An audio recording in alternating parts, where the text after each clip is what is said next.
Assalamualaikum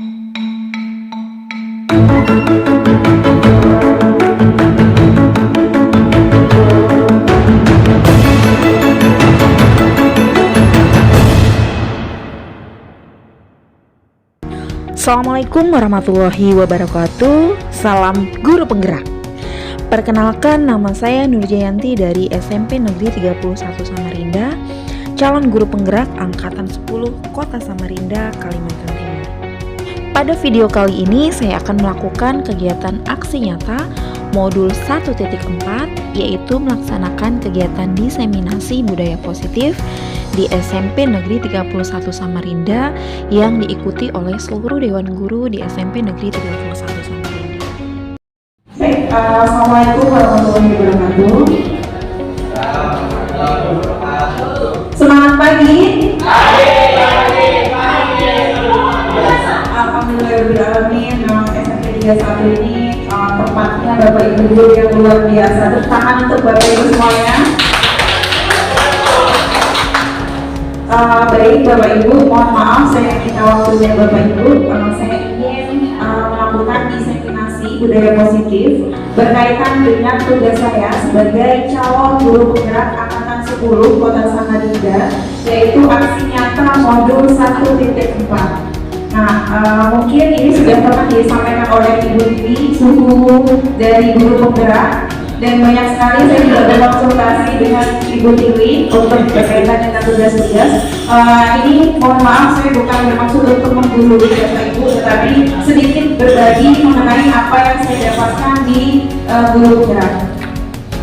Nah, mohon maaf, ini saya tampilkan, saya perkenalkan, yaitu fasilitator saya, Ibu Esinta Trisha Kirti Sambalentino. Ini bukan Ibu Sarita ya, mirip sama-sama cantik, berarti ibunya berasal dari SMP 1 Kota Balikpapan. Lalu pengajar praktik saya itu Ibu Dewi Kurnia Surti. Beliau mengajar di SMA 7 Samarinda. Jadi kalau beliau mungkin Bu Dewi beberapa kali mungkin nanti akan kesini, kalau Bapak Ibu ketemu, itu adalah pengajar praktik saya. Nah, di dalam modul 1.4 ini ada beberapa hal yang dipelajari, yaitu mengenai perubahan paradigma, disiplin positif, kebutuhan dasar manusia, motivasi perilaku manusia, posisi kontrol, keyakinan kelas, dan segitiga restitusi. Nah, paradigma baru yang berkaitan dengan filosofi di Hajar Dewantara, yaitu pembelajaran memang saat ini ditekankan untuk berpusat pada siswa. Jadi bukan berpusat pada guru saja, guru yang banyak bicara, tetapi saat ini berpusat pada siswa. Hal ini diharapkan supaya siswa ketika di dalam kelas pembelajarannya berlangsung dengan aktif, mereka semuanya bekerja sama dengan temannya satu sama lain. Yang mana setiap murid itu juga kita tahu mereka semuanya unik, mereka mempunyai keunikan masing-masing dan tahap kebutuhan perkembangannya itu berbeda-beda. Dan untuk mewujudkan hal tersebut kita berpusat pada profil pelajar Pancasila yang diharapkan setiap siswa mempunyai 6 karakter dari profil pelajar Pancasila tersebut. Nah, disiplin positif yaitu menjadi sesuatu yang dilakukan pada seseorang untuk mendapatkan kepatuhan. Sebagai pendidik, tujuan kita adalah menciptakan anak-anak yang memiliki disiplin diri, sehingga mereka bisa berperilaku dengan mengacu pada nilai-nilai kebajikan universal. Harapannya adalah disiplin positif ini muncul dari dalam diri sendiri, bukan atas paksaan, tetapi atas kesadaran diri dari setiap siswa. Ini adalah penerapan disiplin ini bertujuan untuk menumbuhkan kesadaran anak untuk melakukan sesuatu tanpa hadiah, tanpa ancaman maupun hukuman. Harapannya tentunya sebagai guru kita seperti itu. Nah, di sini ada seorang Dr. William Glazer. Beliau adalah psikolog yang berasal dari Amerika. Beliau menuliskan mengenai 5 dasar kebutuhan manusia. Dia mengatakan bahwa seluruh tindakan manusia memiliki tujuan tertentu, yaitu untuk memenuhi kebutuhan dasarnya. ada 5 kebutuhan dasar manusia, yaitu yang pertama adalah bertahan hidup, kasih sayang dan rasa diterima, kebebasan, kesenangan, dan penguasaan. Untuk kebutuhan dasar manusia yang pertama yaitu berkaitan dengan fisiologis, yaitu bertahan hidup, berkaitan dengan makanan, minuman, tempat tinggal, rasa aman, dan kesehatan. Lalu yang kedua adalah kasih sayang dan rasa diterima. Ini adalah berkaitan dengan setiap orang itu ingin diperdulikan, ingin dapat menjadi bagian dari kelompok temannya sendiri. Lalu yang ketiga adalah penguasaan. Ini berkaitan dengan harga diri, keinginan untuk dianggap, keinginan untuk menjadi seorang pemimpin, keinginan untuk menjadi seseorang yang dapat berprestasi, ingin diakui dan didengar. Lalu kebutuhan yang keempat adalah kebebasan, yaitu di sini memiliki pilihan mencoba hal baru mampu mengendalikan arah dirinya. Nah, mungkin yang kebebasan ini berkaitan dengan tadi yang disampaikan Pak Sis, berkaitan dengan siswa kita yang unik ya, Evan. Ini mungkin kita berikan kebebasan sesuai dengan kemampuan si anak tersebut. Jadi tidak dipatok bahwa nilainya harus sekian, tetapi melihat dengan kondisi, menyesuaikan dengan kondisi si anak tersebut. Lalu kebutuhan dasar yang kelima yaitu kesenangan, yaitu senang bermain, senang humor, antusiasme, dan tertawa. Nah, motivasi perilaku manusia, yaitu untuk menghindari ketidaknyamanan atau hukuman, untuk mendapatkan imbalan atau penghargaan dari orang lain. Dan ini ada dua ya Bapak Ibu, jadi ada motivasi ekstrinsik yang berasal dari luar dan motivasi intrinsik untuk menjadi orang yang mereka inginkan dan menghargai diri sendiri dengan nilai-nilai mereka yang mereka percayai. Nah, motivasi menurut Kamus Besar Bahasa Indonesia yaitu dorongan yang timbul pada diri seseorang secara sadar atau tidak sadar untuk melakukan suatu tindakan dengan tujuan tertentu. Nah, tadi seperti yang sudah disampaikan di awal, ada dua motivasi manusia, intrinsik dan ekstrinsik. Jadi untuk motivasi ekstrinsik yang berasal dari luar, boleh melakukan disiplin diri dikarenakan takut hukum atau menghindari hukuman, atau boleh melakukan disiplin diri karena ingin mendapatkan imbalan berupa hadiah atau pujian dari orang lain. Selanjutnya untuk motivasi intrinsik yaitu berasal dari diri sendiri, menghargai nilai kebajikan, boleh melakukan disiplin karena sadar akan nilai-nilai kebajikan dalam dirinya. Nah, konsep disiplin ini yaitu yang pertama ada hukuman dan penghargaan. Mungkin ketika kita ingin murid itu supaya disiplin, seringkali kita tidak menyadari memaksa murid kita dengan cara menghukum. Terutama saya juga sebagai seorang guru seringkali melakukan hal seperti itu. Inginnya sih hal kebaikan ya untuk siswa-siswa kita, tetapi tanpa kita sadari konsep disiplinnya dengan cara menghukum, dan ternyata hal tersebut sangat tidak baik. Mungkin Bapak Ibu guru juga mempunyai pengalaman yang sama. Niat kita tidak seperti itu, tetapi tanpa kita sadari kita melakukan hal seperti itu.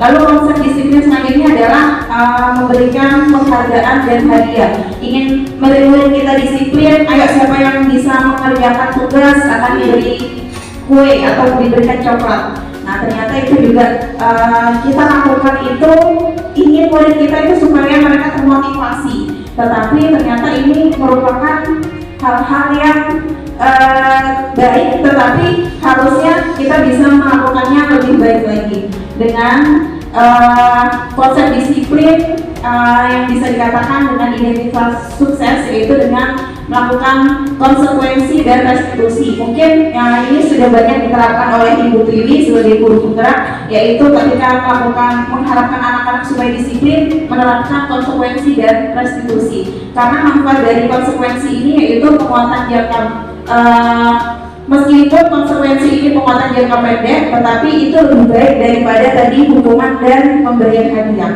Nah, ini stimulus respon mulai menghormati peraturan, tetapi kehilangan waktu untuk merenungi kesalahan kalau dilakukan dengan konsekuensi. Nah, yang lebih paling mungkin kita terutama saya harus belajar lagi supaya menerapkan konsep disiplin dengan restitusi, yaitu tujuannya adalah supaya murid bertanggung jawab atas perilakunya, dapat memecahkan masalah yang dihadapi setiap murid, dan murid bisa menghormati dirinya dan orang lain, dan mereka bisa menemukan apa sih solusi terhadap masalah yang telah mereka lakukan, seperti itu.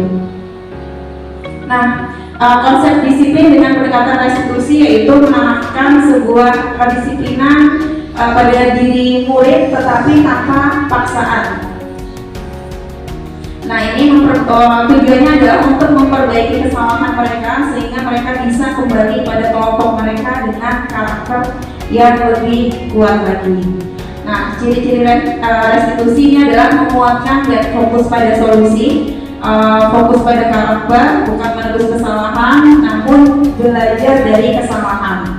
Mencari kebutuhan dasar yang mendasari tindakan, berdasarkan tawaran bukan paksaan, memperbaiki hubungan, menuntut untuk melihat ke dalam diri sendiri. Nah, contoh kasus perbedaan dari hukuman, konsekuensi, dan restitusi. Nah, ketika murid datang terlambat ke sekolah, mungkin ketika saya mengajar di kelas, kalau murid datang ke sekolah, biasanya mereka langsung saya hukum tanpa saya bertanya kenapa sih, tanpa mencari tahu penyebab mereka datang terlambat. Mereka mungkin saya suruh menulis atau membaca buku di perpustakaan, seperti itu. Lalu yang konsekuensi, guru memberikan konsekuensi untuk tetap berada di kelas selama jam istirahat berlangsung.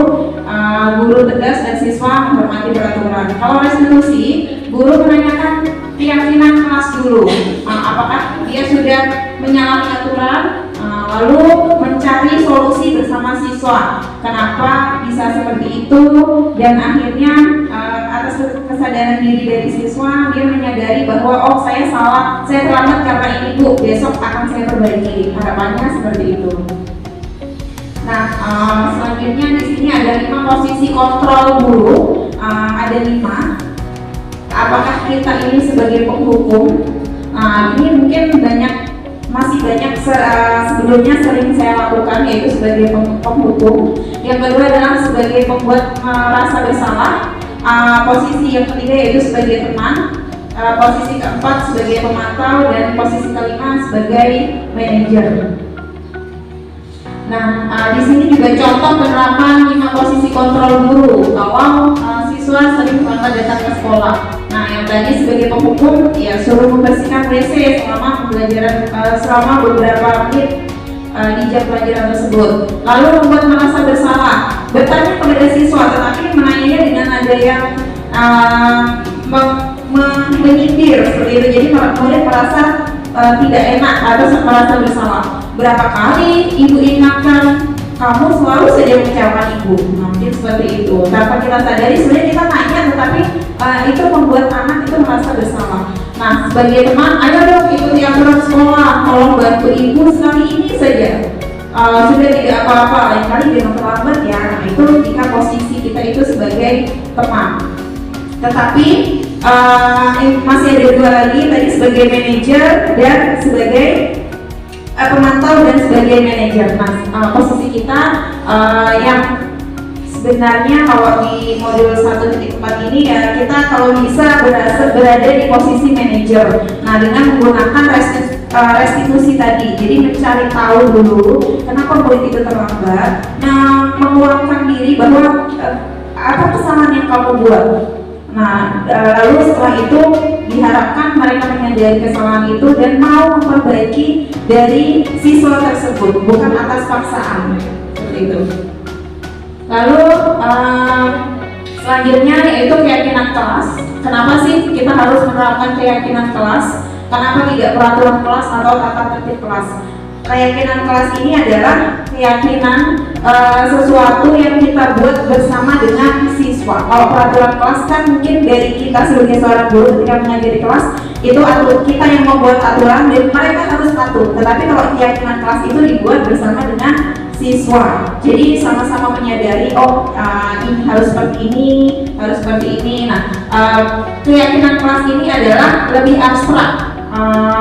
Lalu penulisan katanya itu lebih singkat agar mudah diingat, sesuai dengan kondisi kelas. Jadi menyesuaikan dengan kondisi kita masing-masing. Jadi setiap kelas itu tidak harus sama peraturan kelasnya, menyesuaikan dengan kondisi. Mungkin kalau di kelas 8E anaknya lebih tertib, mungkin akan berbeda dengan 8A atau 8B seperti itu. Dibuat dalam bentuk positif agar semua warga kelas dilibatkan pada saat pembuatan. Next. Nah, ini contoh beberapa keyakinan kelas, yaitu supaya siswa itu sama-sama mau bertanggung jawab untuk mengerjakan tugas, bersikap sopan, saling tolong menolong, hidup rukun, saling menghargai, disiplin dan bersikap jujur. Nah, ini seperti yang tadi ada saya singgung di awal, ada tahapan restitusi yang harus kita lakukan ketika kita mau menerapkan sebagai posisi kita ketika sebagai manajer. Nah, 3 tahapan restitusi ini adalah yang pertama, menstabilkan identitas. Jadi kita tidak menjudge siswa tersebut, oh kamu ini salah, tetapi menyadarkan bahwa oh memang manusiawi, semua orang itu berbuat salah.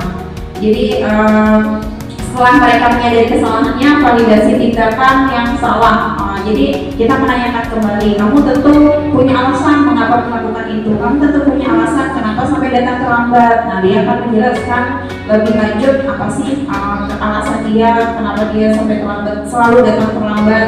Lalu menanyakan keyakinan. Nah, keyakinan ini yang sudah disepakati atau sudah dibuat di awal tadi. Jadi kita lihat apakah kamu ini sudah sesuai dengan keyakinan kelas yang kita buat. Kalau dia menyadari, oh tidak Bu, saya melanggar peraturan ini.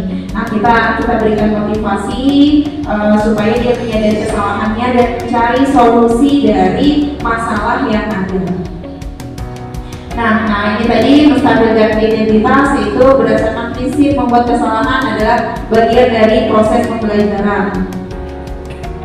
Validasi tindakan ini berupaya untuk memenuhi suatu kebutuhan tertentu, mengenali dan mengakui kebutuhan murid dan memperbaiki hubungan dengan murid.